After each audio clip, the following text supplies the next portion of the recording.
Well, good evening, everyone. It's me, Ethan Van Sciver.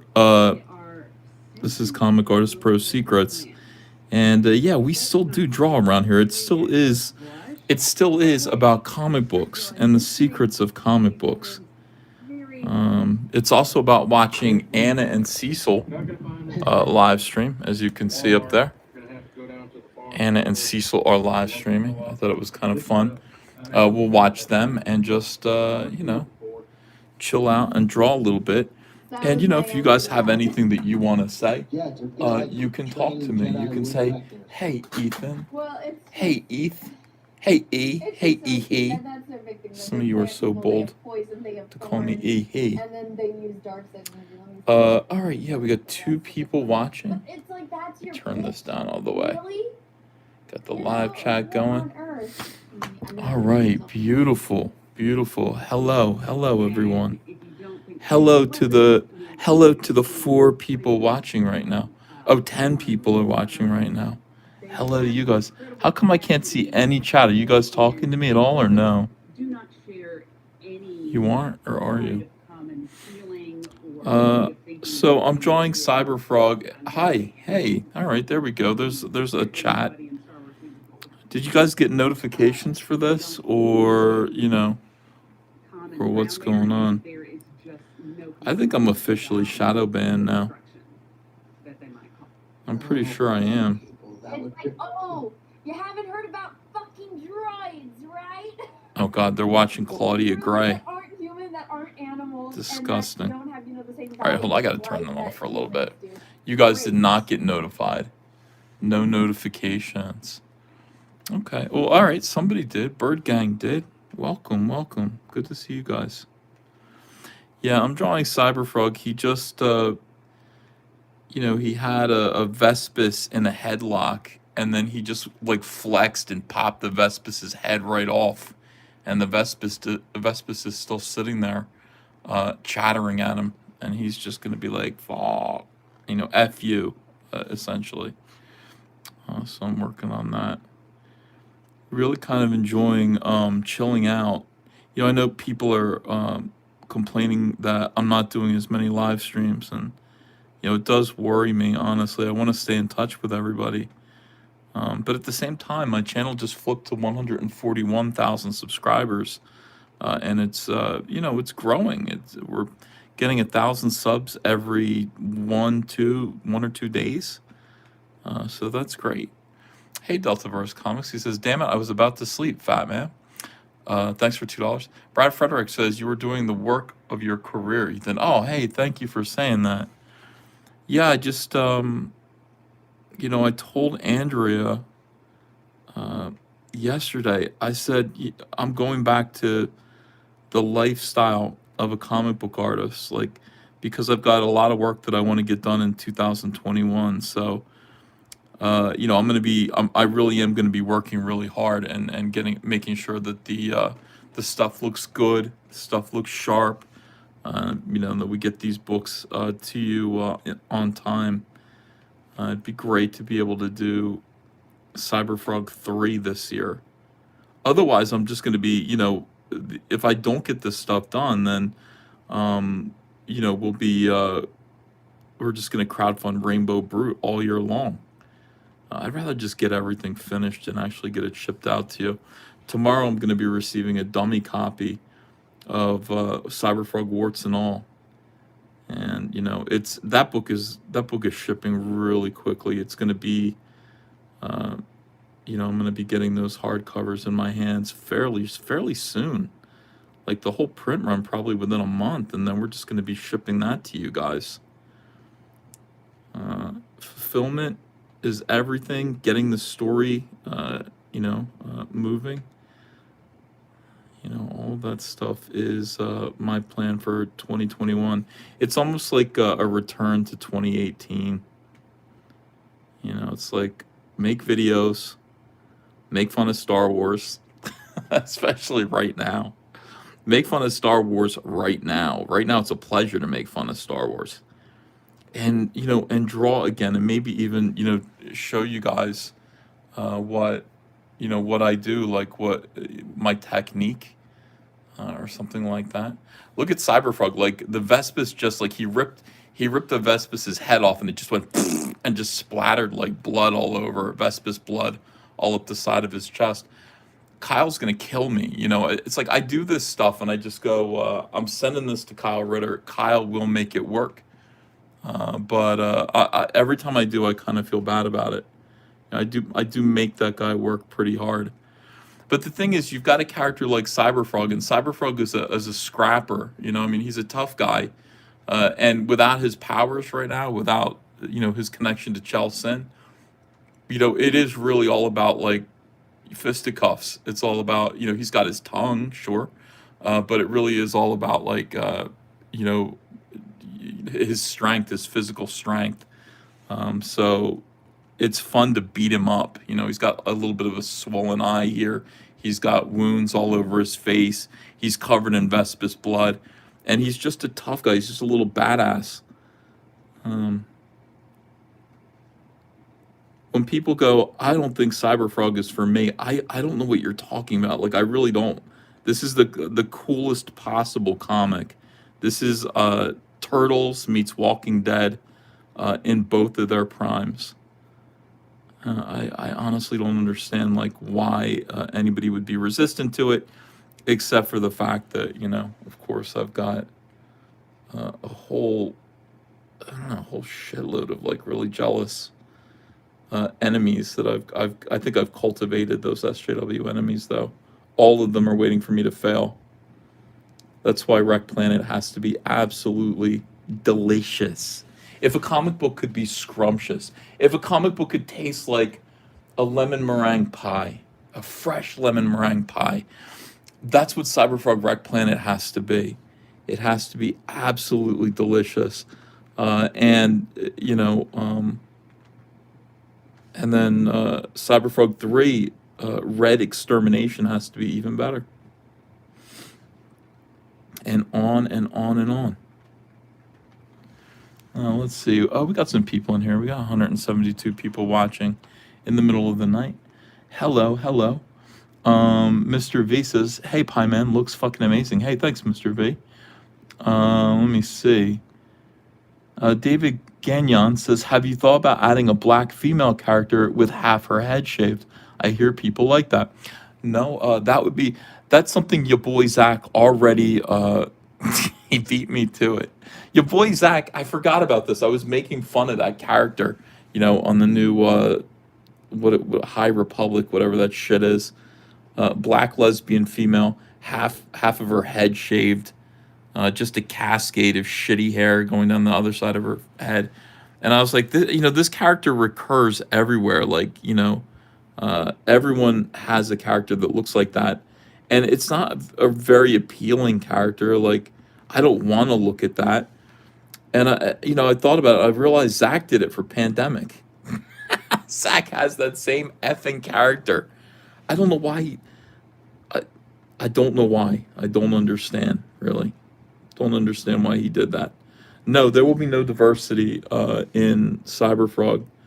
All of my characters will be green or white. Green or white.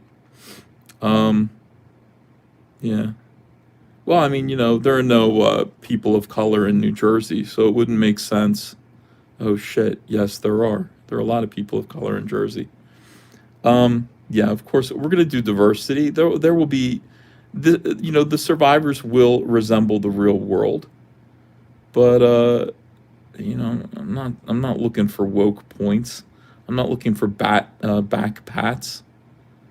My characters will all be all of the survivors are damaged in some way. Why wouldn't they be? But yeah, we would just do that naturally. There will be no lesbians in wheelchairs. Probably no trans characters either, because in 1998, there weren't that many trans characters. There weren't that many trans people who were out and about. Were there? If there were, I didn't notice. I didn't know there were so many trans people until now. Now they're everywhere telling me they're trans. I'm becoming Archie Bunker in my old age. Let me see who's in here. Zaid Comics is in here. Hello, Zaid. Yeah. David Gagnon says your mic is weird right now. I'm not using a mic. I'm just talking into my phone. This is old fashioned. You know, we're doing it.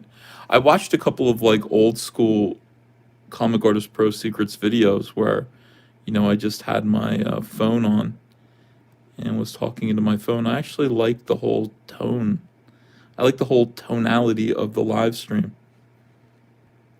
So I thought I would do another one of those. When I have a microphone, when I've got the, you know, one of the microphones down here and I got it turned on, I've got headphones on, I tend to like, I feel like I shout. I feel like my voice gets shouty, you know. It's kind of cool to sort of whisper again like I used to back in the old days. Deltaverse Comics says, yo, I'm your member. Can I get a wrench? You want a wrench? Are you going to behave yourself with it? You are wrenched, my friend. Is Anna watching me watch her? You know, hold on a second. I actually... no, she isn't. Student leadership. Okay. Yeah. I put Anna on pause. I was wondering what's going on. You know, I haven't seen Cecil live stream himself lately. CB Scrapyard says, hey, Ethan looks great. Thanks. Junk666 says, Ethan's fatter than Fatty Arbuckle Van Skyver. Fatty Arbuckle's last name wasn't Van Skyver. His name was Roscoe Arbuckle. Yeah. Why does the audio sound weird, guys? That's what I don't understand. Hold on. What if I do this? Does it sound a little bit better now? You know, I don't know. I just moved the microphone a little bit I moved the camera a little bit in the stand. Angry Baneling, thanks for whatever that is. Praise the sun. How was your day, Uncle E? It was good. I mean, honestly, it's work. You know, I'm just doing work all day long. I'm down here quietly drawing comics. Andrea is bringing me food. She's bringing me healthy, nutritious food. Today, she brought me chicken lettuce wraps, and that was great. The day before, she cooked me a nice piece of fish with shrimp and a nice mixed salad. It was great. It's like, wow. I mean, I like it when Andrea is cooking for my my health. Granty's Nuts says, this panel is what beautiful violence looks like. Hey, thanks, Grant. Appreciate it. That's what we do around here. Cyberfrog, this book is violent. Bird Gang says, these pencils surpass Art Adams' level of detail. Magnificent. Oh, these aren't pencils. These are actual inks, though. Remember, I'm working, in case like you guys are wondering, I work with these Copic multi-liners. SP, these are refillable pens, even though I do not refill them. I just throw them out. And this is size 0.03. So, what do you mean I'm turning into Cartman? No, I'm not. You know, I'm actually eating very well. I feel like I've lost weight, but I haven't stepped on the scale. I don't know that for sure. You know, I just feel like I have because since the new year, I haven't really eaten anything bad. The Sting says, you ever go to Parks Casino? Yeah, I've been there once. I went there to see Frankie Avalon, you know, and it was a good show, but Parks Casino is just not for me. It's for old people. I'd rather go to Atlantic City. I'm going to Parks Casino again to see another show. If, you know, once concerts start up again, I'll be going to Parks Casino, but... yeah, Andrea is the best. Oh, now there's an echo in the audio? Why? Yeah, I don't know why. Trencher1375 says, I am so chill right now. Cool. Jesus A. Sabalos Jr.'s here. What a good, I mean, Jesus A. Sabalos Jr. is such a good fan. He's always with me. Happy New Year's, Ethan. I've got amazing news I'll be able to say in a day or two, hopefully. All right, I look forward to hearing about it. Aloise Dawdle says, drawings in the middle of the night. This is the type of content I like to see. Dudevark says, audio EVS fix Comic Artist Pro Secrets. I can't. I mean, I'm just talking into my phone. You know, we get what we get here, you know. Yeah, there's no echo. Okay, people are just messing with me. That's fine. It's more like an out-of-phase tone, says Adrian Stone. Well, I'm talking quietly. I mean, does that have anything to do with it? Oh, but it's kind of like an echo, you mean? Okay. Yeah, there's nothing I can do about that. I can stop the stream, if it's too annoying. But, it's just one of those things where I just felt like turning on the camera while I drew. I don't have entertainment planned. Like, literally, this is just a chill draw stream. We can put on Fabio music. Little Fabio, like the old days. Mundane Matt was talking shit about me. Again, I can't believe it. Why would Mundane Matt talk shit about me right now? I guess he's not Mundane Matt anymore. He's Matt Jarbo.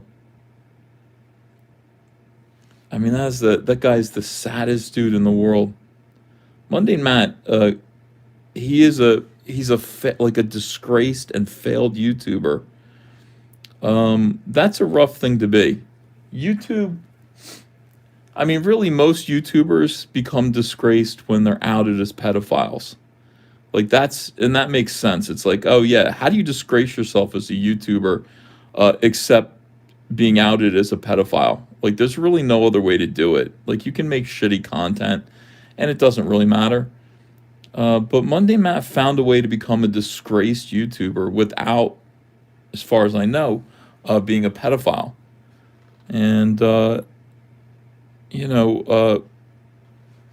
think he was like picking a fight with Renfamous, and then why does my name get brought up about everything? I feel like it does. I'm at the center of a big circus, and I'm not paying attention. Like, people have to understand, I have very little to do with anything. Let me see. Mundane Matt is the human equivalent of a used condom, says Henry Bemis. Okay, let me think about that. Robert says Steve Shives is worse. Yeah, is he disgraced, though? Is Steve Shives, like, officially disgraced? I mean, I haven't seen him lately. I used to watch Bering videos. And Bering used to talk about Steve Shives all the time. Cult Film Video says, Fat Matt Jarbo just wants acceptance from leftists. That's why he attacked Comicsgate Fandom Menace. Yeah, it's so weird, because, like, he was part of Gamergate, right?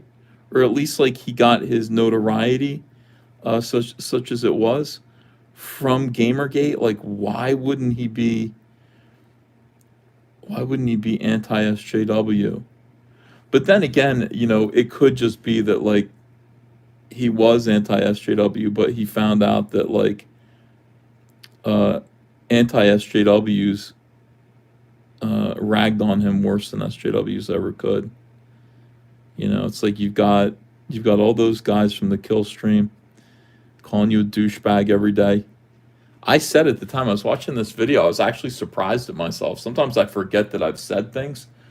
But, Mundane Matt kind of lost his way when he, like, false flagged a bunch of people who were making fun of him.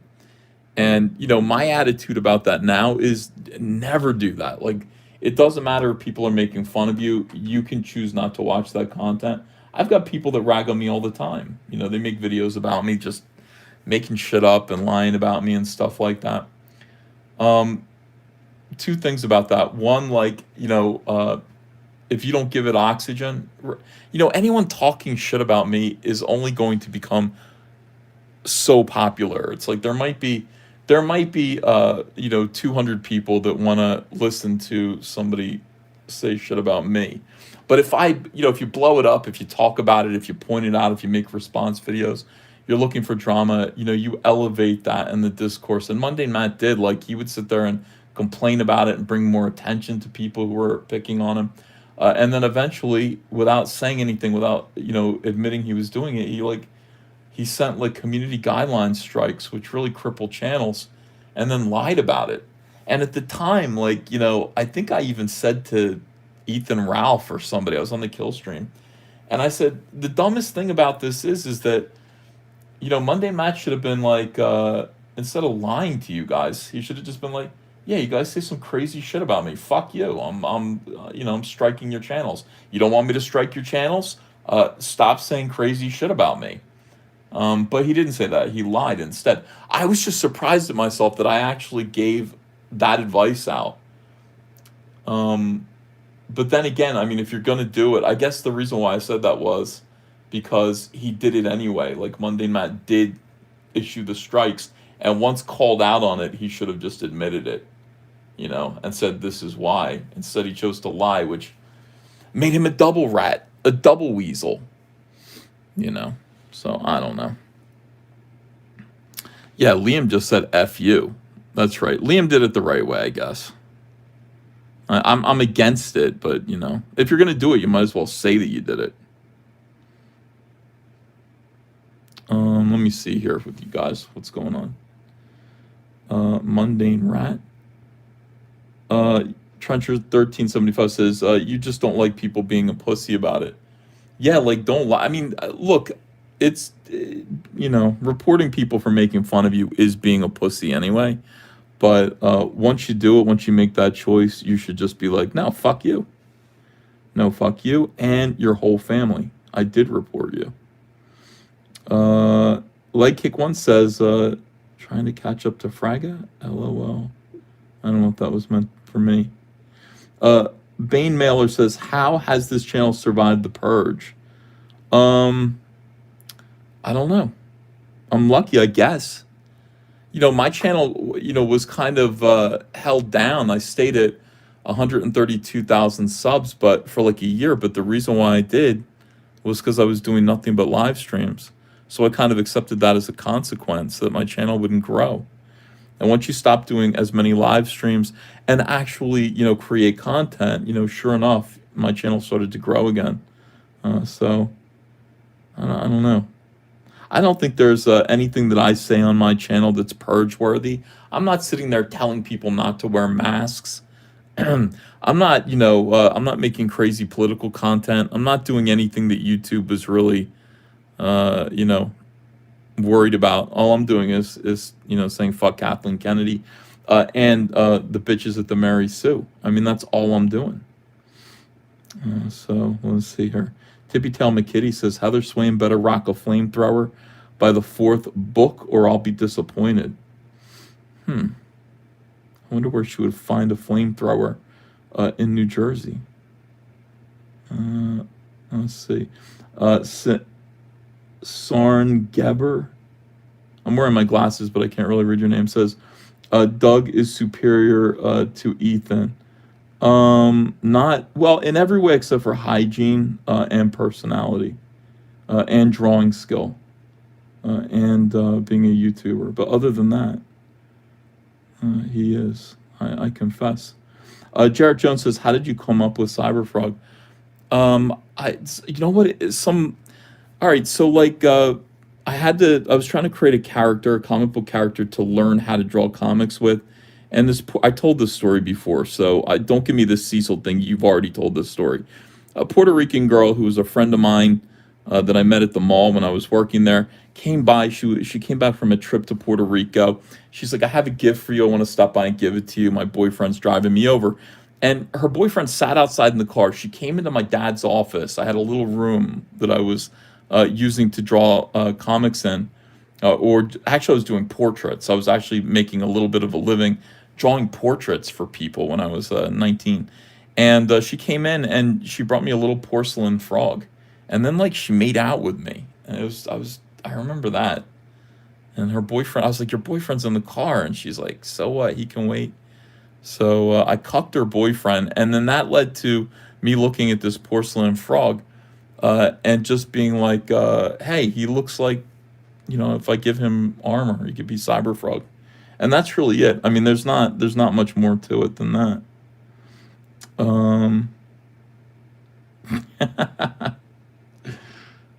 Yeah, I know. I'm sorry, guys. Well, look, people ask, People ask.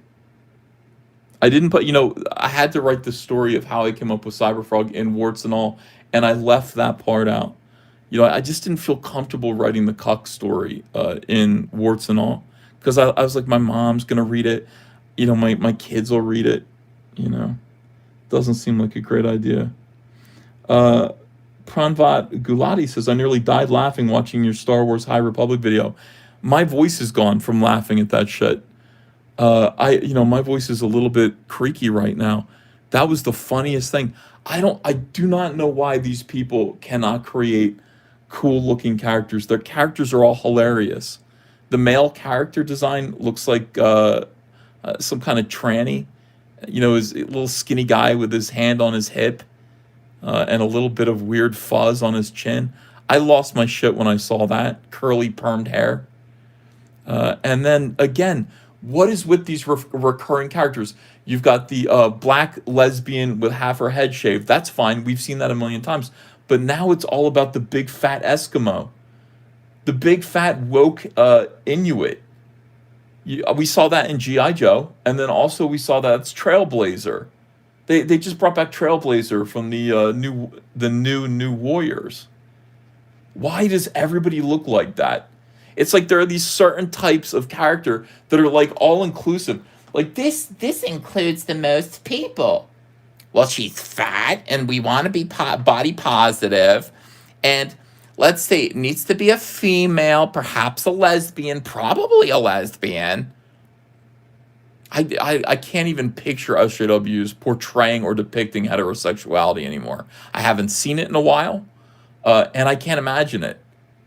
I mean, the best they can do is like bisexuality with Star-Lord when there are women around, but Star-Lord's jacking off the dude, that, in that scenario. In like a bisexual threesome scenario, Star-Lord's jacking off some dude. That's what's going on. They do not know how to depict anything heterosexual anymore, and it's weird that you don't even expect them to. Like, I'm at the point now where I do not expect them to do anything heterosexual. So you've got the fat Eskimo, and now they've got this kind of person. It's like, well, where is she from? What's her ethnic background? I don't know, but she's brown. Well, is she black? No, she's brown. She could be black. Maybe she's Puerto Rican. She might be Asian. She might be Inuit. She might be South American. You can't really tell. It's indeterminate, brown, fat Eskimo bitch. That's what it is. And you've used this character now at least 3 times that I can think of, and I'm sure more. I'm sure you've used it more. Samoan, thank you. Yeah, it could be Samoan. Gail Samoan. Really hideous. Big, fat Gail Samoan. Oh, shit. Why does everything have to be funny with them? Why is everything funny? Why is everything accidentally funny? And then you've got the fat Samoan, and you've got like the shaved head lesbian, and they're both like, there's this one scene that I just lost it. The two of them are riding one of those Sibians together in the sky. Either that or it's like a toilet. I don't know what it is, but they're riding it together and they're having a good time. Man, it's weird. Why are they riding a Sibian, a flying Sibian? And there are little like rats all over them, little rat creatures. I mean, anybody can do Star Wars better than this. Anybody could do Star Wars better. People want to know what a Sibian is. A Sibian, not a Symbian. Not the what was it, the Lebanese army? Symbionese army? A Sibian, it looks like a saddle, and it's kind of a box with a saddle on it, and it's a vibrator, and Howard Stern made them popular. Girls straddle this box with a kind of saddle on it, and it vibrates them. If you were a Howard Stern fan about 10 years ago, you know what I'm talking about. I don't know if he does that anymore. That's probably not his thing. Howard Stern, I think he's changed his ways. Yeah. Few people have. Can't Jedi have intimate relationships? Says, man, I gotta put my glasses back on. Old man EVS. There we go. Now everything's clear. Can't Jedi have intimate relationships? Says Raphael Marco. No. I mean, they can. I'm just saying, why couldn't one of them be heterosexual? Why? And it's so funny. It's like, now I watch that stuff, I watched that video and I was like, this stuff is dated. This is old. They actually did lose. You can feel it. When you watch that stuff, you can feel that it's bullshit and it's old news. It's not fresh annoying. It's old annoying and it's not going to catch on. You already know. You can feel it because there's another option. And the other option is much more in tune and in line with what people want, what mainstream audiences want. That's Jon Favreau. Oh, we got 438 people in here now. Thank you very much. Yeah, if you guys could leave a like, hit like on this, I'd appreciate it. Anna Folkenstall says, EVS, what paper do you use to draw on? All right, so this is this is actually like cheap comic book boards. Oh my God, the worst part about not working for DC Comics anymore, and it's actually the only part that's not great, is they had the best paper and it was free. And you would just say, send me a crate of paper, and they would send you a FedEx box filled with like 100 sheets of paper. It was great. And the paper was so good, and I don't know where they got it. I would kill for it. I used every single sheet. I used every single sheet for Blood Honey, every remaining sheet that I had left of DC comic art paper. So what I did instead was I went to the Cuber Art School website, and they have paper. They have specifically, made a Cuber Art School art paper, and it's not as good. It's just not as good. And I am using it now, but it's not the same. You get that smooth tack DC Comics art board, two-ply Bristol board. It's just ideal for me. It's ideal for drawing. Maybe I can get Shane to swipe some. Who do I know at DC who will say, hey, can I have 200 extra art boards? Yeah, my new address is in Marlton, New Jersey. Just ship it straight over there. Just call DC. Are you kidding me? I am so in the outs with DC Comics. Everybody that I knew at DC Comics has been fired. Every single person. The only person that I would call over there, that I would have still called over there and asked for a favor, is Dan DiDio, and he's gone. I mean, and now I'm public enemy number 1 over there. I'm sitting there laughing at everybody getting fired. I'm making videos about the death of DC Comics and how AT&T is. I mean, see, people aren't supposed to know this. And when you look at like the comic book industry's reaction to my videos and my predictions about what's happening, my explanation. These aren't even predictions. I'm explaining what is happening with AT&T's purchase of Time Warner, Warner Media, and DC Films, and then DC Comics. I'm explaining what's happening, and I'm extrapolating, from these facts, the inevitable outcome. It's like, and the thing is, it's like every single time I say something, I have to kind of reel it back in my own mind, because I'm like, maybe I'm wrong. They're all like laughing at me and saying I'm wrong and I'm a liar, and I'm like, maybe they're right, maybe I'm wrong, and then I'm right, and then it turns out that I'm right. And one of the first predictions I made, I was at I can't say where I was. I was somewhere where a very important comic book creator was with me. And this comic book creator said, we're having a conversation. He was thinking about becoming Comicsgate. This is a big name comic creator. And we're just having a nice chat. And he's like, I was talking to somebody in the know at DC who's no longer there. And this person told me, like, things are so bad over there right now with the AT&T purchase that if 5G, the planned 5G event, is not a success, AT&T is going to fold up DC Comics. And I went, that fucking aligns perfectly with what I've been saying about Elliott Management and all this stuff. So I put it out. I did a video about it. I said, look, if, from what I'm hearing, the scuttlebutt at DC Comics at the highest levels is that if 5G doesn't work out, they're going to close down, DC Comics and fire everyone. And everyone, even Jim Lee came out and insinuated that I was lying. Even Jim Lee did. Smash cut to 4 months later, and everyone's getting fired. Smash cut to 4 months later after that. And by this point, 40% of DC's executive staff fired. Smash cut to now, today.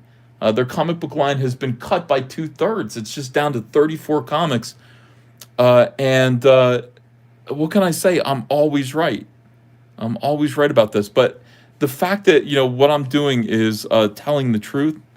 I'm a truth teller. I'm telling an uncomfortable truth and laughing while I'm doing it certainly has not made me any friends. It has not made me popular with the people that remain at DC Comics. You know, not at all. And there are people over there that are furious with me. But I mean, why be mad at me? Why shoot the messenger? I'm just telling people. You know, Jim Lee has his line. Jim Lee's line is, no, we're going to be here for another 83 years. No, I mean, maybe another 83 days. But 83 years, I don't know, pal. That's not what I'm hearing. And I know you're trying to keep people calm. But, you know, my message to those people at DC Comics, those fine people, my former peers, is make other plans. Start today. You know, I knew when SJW shit was going down. I heard the scuttlebutt. I knew I was going to have to start making plans. I knew way back as early as like September of 2017, you know, I was going to have to start finding another way. And I got this idea to, you know, build a YouTube channel as a means of actually controlling the narrative about myself. Imagine if I didn't have a YouTube channel. If I didn't have my own YouTube channel, I would not be able to fight back and push back against allegations that I'm a white supremacist. You know? I mean, it would have been tough. DC told me to stop. They said, stop doing your YouTube. I said, I have to. I have to do YouTube. These people are lying about me and calling me a white supremacist. You know, I'm not. I'm not a white supremacist. So, you know, I prepared myself for that, and then I realized, my gosh, I could probably market my own comic. I mean, that's what stops people from doing indie comics, is lacking the marketing arm of one of the big gigantic companies. And everybody saw what I was doing and wanted to come along. Let me see. DC Don't Comics. Let's see. Fans demand more Ethan music, says effing book. I haven't heard that. You know, I haven't heard there was more of a demand for my music. In fact, from what I hear, it's less. You know, less music from me.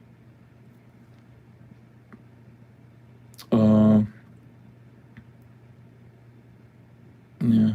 Cult Film Video says that EVS was wrong. It went from 34K to 31K overnight. Might go down, might go up. Smiller won't sell anyway. It went from 31. Oh, you mean Bitcoin? Oh, big deal. I saw it go down, and I just went. It's just 10%. It's still at $31,000. You know. Yeah, it'll bounce right back up again. I looked at it. I talked to Andrea about just buying a little Bitcoin. I guess I'm not going to do it, and I know I'm going to kick myself for it. I'm not some like Bitcoin cultist. I'm not a cryptocurrency like I'm in it for the long haul. I definitely still think it's a scam. I definitely think it's a bubble that's going to burst, and I could be wrong, but I just historically, isn't that what this shit is? But then again, the entire world is changing, and who even knows anymore? So, you know, I don't know. But I talked to Andrew. I was like, maybe I'll buy half a Bitcoin, just put a little money in it, and see what happens. You know. But I mean, I don't know if I would buy any of it at this price. But I would get out. Like, I'll tell you, if I bought at, let's say I bought at $10,000, which would have been perfectly reasonable. That's when I was considering it. And like right now, I would have sold it. I would sell it right now. I'm quite happy to triple my money, and that would be it. You know. Let me see here. Yeah, you know, I don't need to hang it to like just you know, ride it all out. I do believe it's gonna burst eventually, but yeah. Blarful says EVS is jealous of Mike. I know, for like the first time. I'm so jealous of Mike. And it's not fair because here's the thing. Like, Mike is getting the wrong message. Like, Mike is thinking that God is shepherding him through, but God isn't on Mike's side. God is on my side. So I don't understand. I hope Mike doesn't think that God has switched alliances. You know, God is definitely on my side. And I'm sure, I know in my heart that God wants Mike to fail, like I do. So this can't last. Like the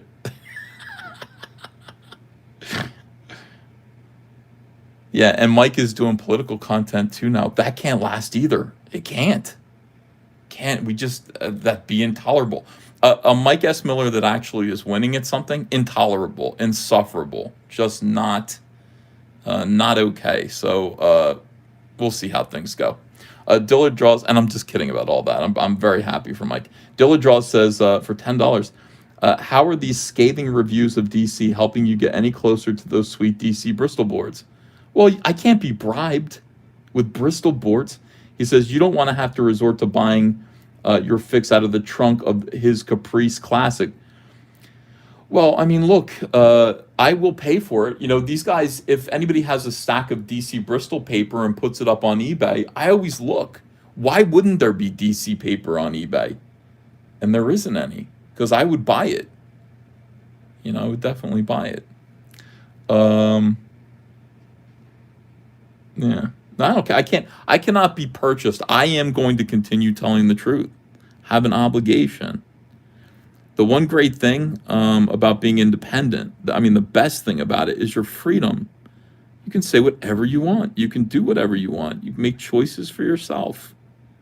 You're no longer worried about what, I'm no longer worried about those people and watching what I say. I've abandoned professional courtesy. I don't have it anymore.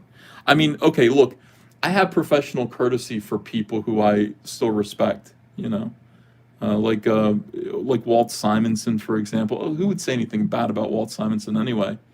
But I still do have professional courtesy for a few. But professional courtesy used to be extended to everyone. It was a code of conduct in comics.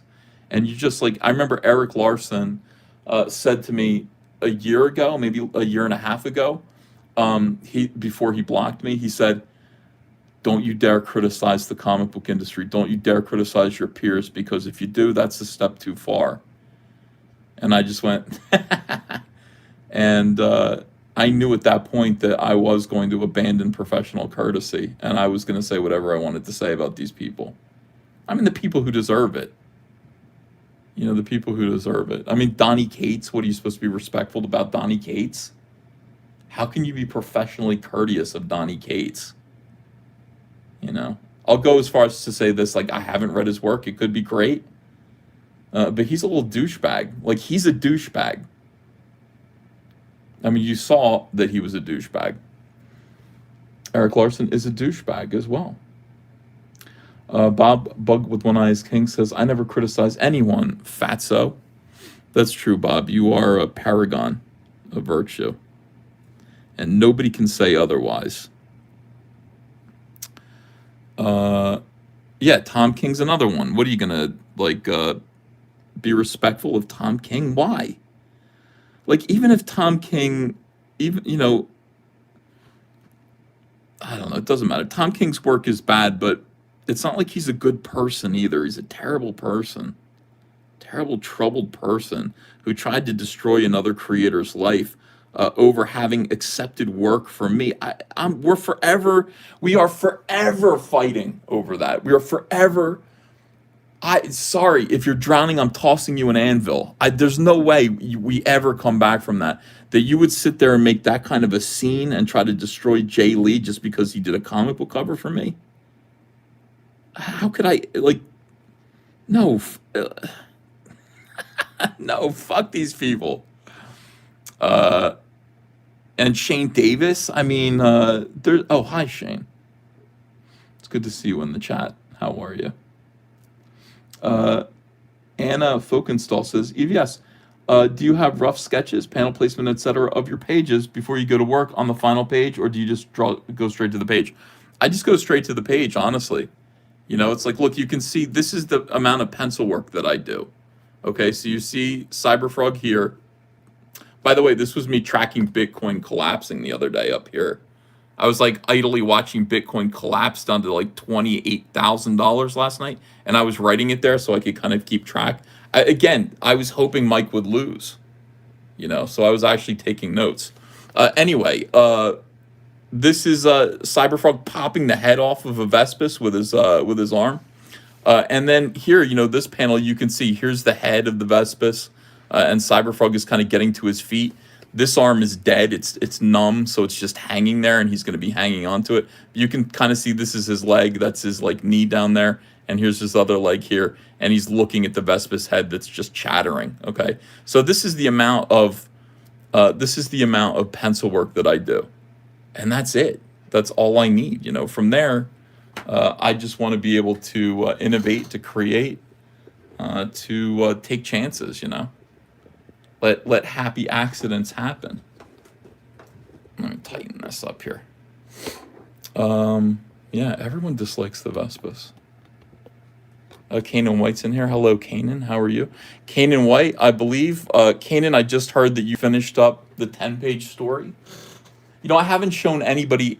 Have I? Did I show? No, maybe I showed people the first 3 pages of that on a live stream, but I haven't shared it. And Kanan, I don't want you to either. I want you to save that because it's really, really good. Kanan did a 10-page story about one of Cyberfrog's. It's Cyberfrog and one of his old enemies. Kanan seemed to have a really good time with it. Yeah, Kanan, it's mine. I own it, so you're not allowed to share it. I'm going to publish it, and that's going to be the first time people are going to see it. Those are the rules. So it's really, really, really good. And the thing about it is that EJ Morges is supposed to be. Oh, EJ, I want everybody to send EJ Morges some love.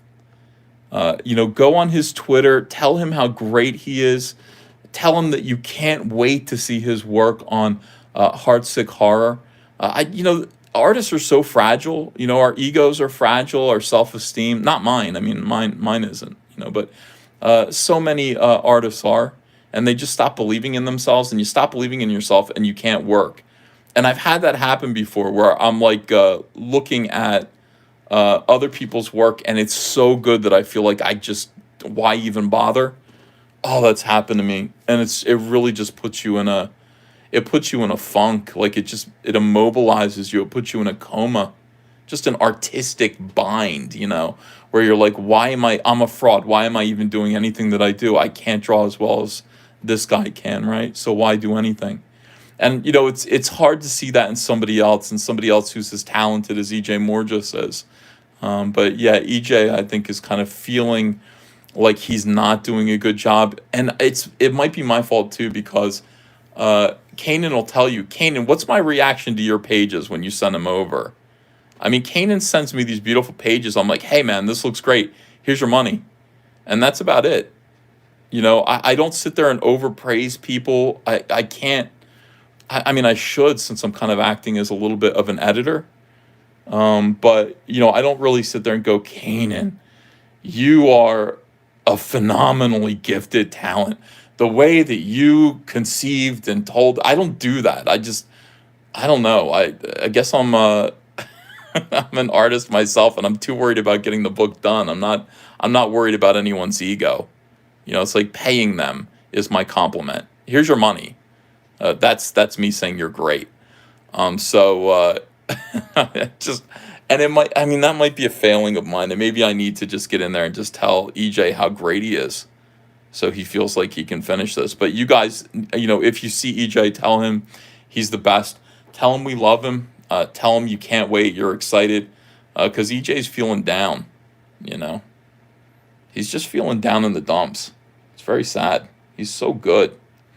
Ryan, thanks for $5. He says, I just discovered your Catwoman Trail of a Gun recently.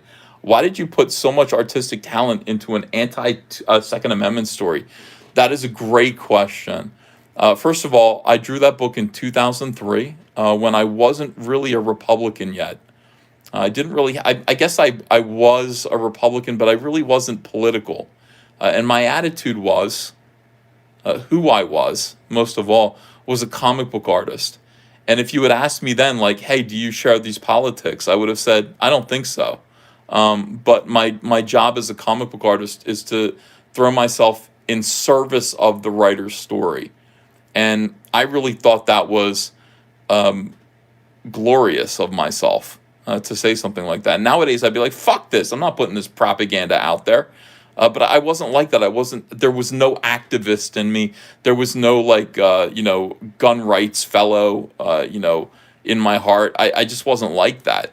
So, first and foremost, I was a comic book artist. If I accepted a job, and this was a chance to draw Catwoman and Batman, by Anna and Cecil. If I accepted a job, my job was going to be to do the best work that I could to tell that story, because there was going to be something better right around the corner. So it's like every job is an audition. And that job led to me getting Green Lantern Rebirth. So, that job directly led to that. Looking back, yeah, I laughed at the story when I was drawing it. I thought heat-seeking bullets were probably a bad idea for the actual person holding the firearm. I don't think Ann Nocenti thinks about things like that.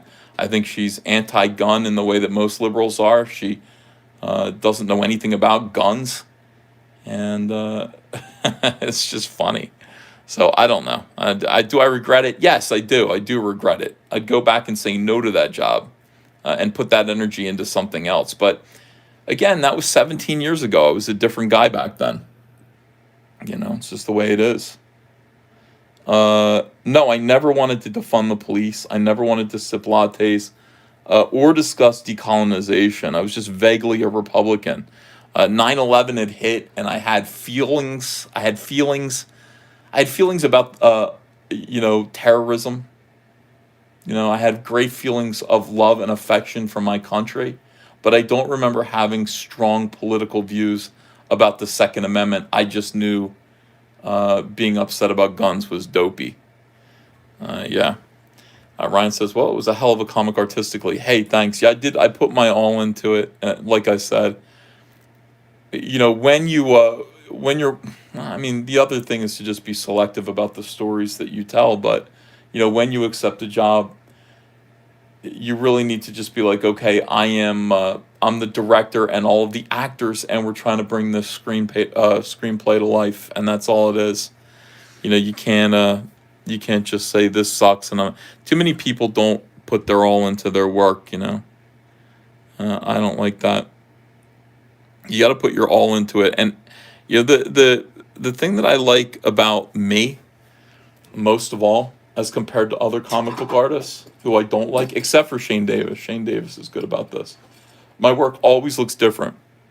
Cyberfrog looks different. There are there are images in this that no, I don't sit there and go, okay, I have the same headshot that I use every single time there's a talking head panel, like somebody like Mark Bagley.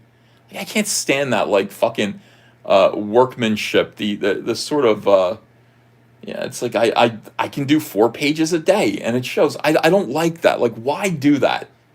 God, why shit out comic books? You have an opportunity to really arrest people's eyes with visuals and to really think things through and try to do something different every single time. If you have a talking head panel, God help you if you're working with Tom King, like put your heart into it every single time. Try to do something new and something impressive, something that people remember.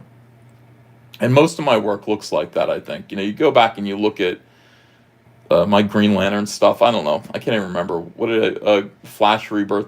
There were images in there that didn't look like other Flash comics. And I used to see this too. Like other people would draw Flash. And it's like, okay, we've got a new Flash book. What am I going to draw on the cover of this Flash book? Flash number 1. Oh, Flash running at us. It's Flash running at. There's only so many different ways that you can do that. With your brain turned off. And it was just like, I just said, no, it's Flash Rebirth. It's the return of Flash. And I remember just thinking, like, what would make me feel like we were about to go on a run? And I just had Flash kneeling and pulling up his big, like, rubbery yellow boot, like, get on his mark, getting ready to run because it's the first issue of Flash. And that image just fucking kicked ass. There was, nobody'd ever done I'm Donald Trump. I speak of myself in extremes like this. Nobody'd ever done a Flash cover as good as that. Nobody'd ever done a Flash cover as arresting and exciting as that. God damn, I'm awesome. It's like little angels sit on my shoulder and whisper instructions into my ear. Most people don't even do that. They're just, it's like, meet a deadline, turn in dull artwork, dull, forgettable artwork. And you wonder why so many of these comic book artists are just forgettable. It's like, what have they done? I don't know. I don't know what they've done. I don't know what these artists have done. Who cares? I don't know what they've done. It's all looked the same. They've turned in, a very journeyman looking work, for years and years and years, and there's nothing to remember. And I'm not saying I've done anything to remember either. I can't even remember most of my DC work now. It's in a box in the garage. But, every single time I drew a comic book, I was like a prize fighter entering the ring, ready to knock someone the fuck out every single time. Every time it was like an audition. I was auditioning for a big role. And, even now, it's like, especially now, more than ever, Cyberfrog, I own this stuff. I'm doing this primarily for me. So it's like I was wasting my time before, putting all of my love and energy into something that I can never own, something that's meaningless. 80% of the work I did for DC means absolutely nothing. I have like 3 classics that I did that are going to, be around until the end of, until DC stops reprinting trades. That could be the end of this year. But other than that, it's all forgettable shit. But every single time I tried, and that was for someone else. Now I'm actually trying for myself. Cyberfrog actually means something to me. Well, I'm just ranting here in the middle of the night. Froggy voice. Listen to my voice. It sounds like fucking garbage. All right, let me see what you guys are saying in the chat. Frog Boy looking incredible, by the way, as usual. Hey, thank you, Smirk the Alien. Put on my glasses again.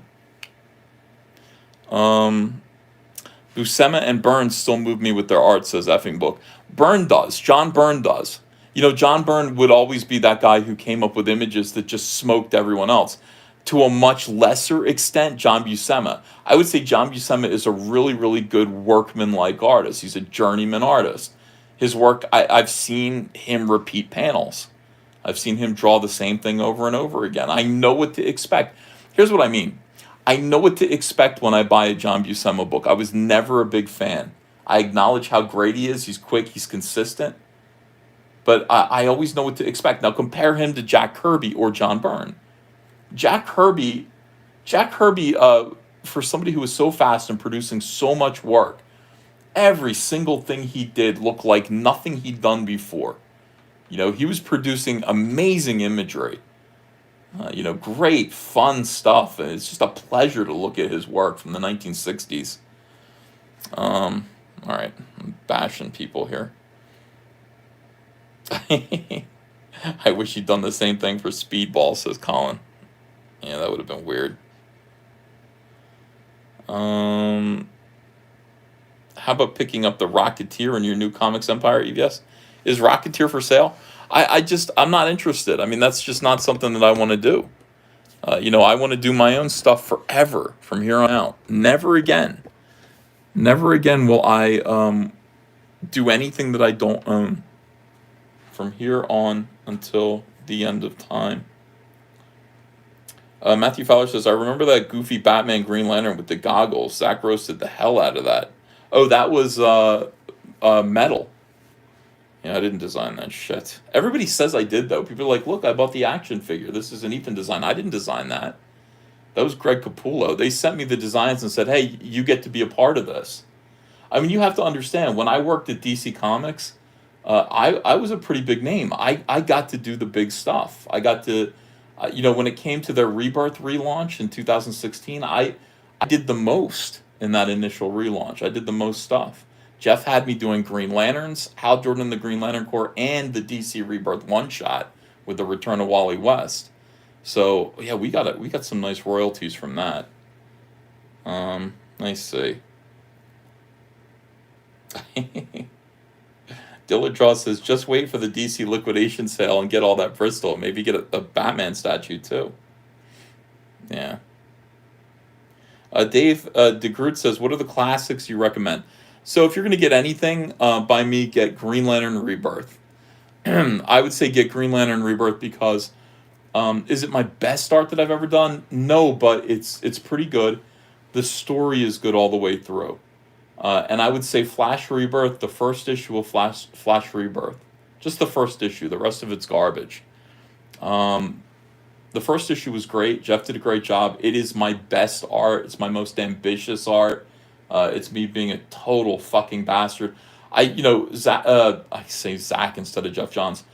Jeff wrote me a great opening scene of Eobard Thawne stalking some lab scientists that are working on a chemical formula in the same lab where Barry Allen gets his powers.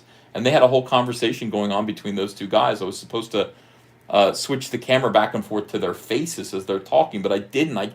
I held for like 8 panels. I redrew it over and over again. 8 panels. I had this Halloween, like John Carpenter's Halloween-esque POV shot of Eobard Thawne, the killer, waiting outside the door, looking in the window at them while they're moving around and talking. Zero stat work, all redrawn. And I felt like I was Alfred fucking Hitchcock. That was like, oh man, I was on top of the world. I was just like, there's so much that we could be doing with comics and the language of comic books to make it more cinematic, make it less lazy, make it more interesting. And I was just feeling like that's what I wanted to do with that book. From there on, it just wasn't that good. Like, I didn't like the story of Flash Rebirth. I thought it was weak, and I think Jeff knew it was weak too. That's why it's never been worked into a movie or a cartoon or anything like that. It got revamped like almost immediately with Flash, Flashpoint. He got rid of it almost immediately. Everything that we did. And he called me up like with issue 5 and said, "How do we end this?" I was like, "I don't know. I thought that's your job. What do you mean?"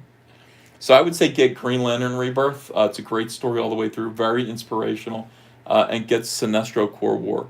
But yeah, like out of those are my 3 classics right there: Flash Rebirth, Green Lantern Rebirth, and Sinestro Corps War. They still sell, Dilla Draw says, also back the Buckler, 24 hours left. Good night. Herb equals a legend. Ethan equals Kelsey equals Narwhal. We're all the same. All right. Eccentric geniuses. JSAT says, not Capullo big. No, but before Capullo. See, Capullo wasn't really there, when I was there. When I was in my prime. Like, I was in my prime from, like, 2005 to 2009 or 10, right? Like, that's when I was top 10 artist and wizard. I don't think Capullo was at DC yet. I think he might have still been with Todd McFarlane. And I'm pretty sure that's correct. And then he came over. Scott Snyder became the new Jeff Johns, and then Greg Capullo became the new big artist. But what I'm saying is, like, I just had my pick of projects. Like, anything I wanted to do, they kind of approved. And if they had something big, Dan DiDio would often offer it to me first, which was great, Dawnbreaker, yeah. That book was garbage, too. That book was garbage. I went back and looked at it. There's like 5 pages in it that are really good. The rest of it is so lazy. It's just laziness. Jeff went woke. I don't know if he did or not. I haven't talked to Jeff since Rebirth, since DC Rebirth, so I don't really know. I talked to him for a minute. New York City Comic Con 2017, but not a very big in-depth talk. When I would ask him what his politics were, he would say, "I don't have any." He's like, "I don't have any politics." Yeah.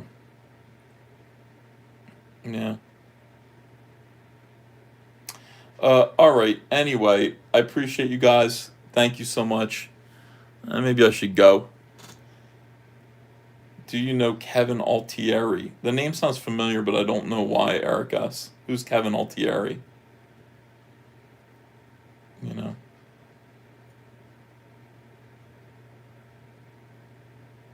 Why? Because I can't talk. My it's like, I don't know. I feel like my voice is shot. Yeah, but I'll do more drawing streams. These are convenient for me as long as I can chat a little bit with you guys and then get back to work, you know, that's ideal. Thank you so much. Thank you, everyone. Wow, we got a lot of super chats. I thank you for the super chats. Watch my videos, please. If you haven't subscribed to the channel, I can't imagine why you wouldn't have, but if you haven't subscribed to the channel, please do like this video, and I'll see you again soon. I'll see you again tomorrow with more videos and another live stream. Bye, guys.